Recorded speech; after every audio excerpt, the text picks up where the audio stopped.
कसलाई छुन दिएनलाई घाम भयो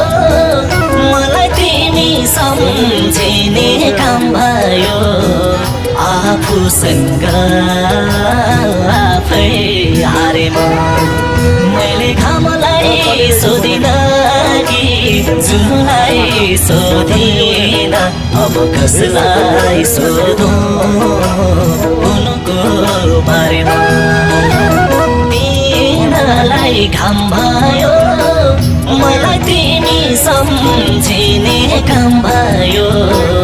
आफूसँग आफै हारे मैले घामलाई सोधिन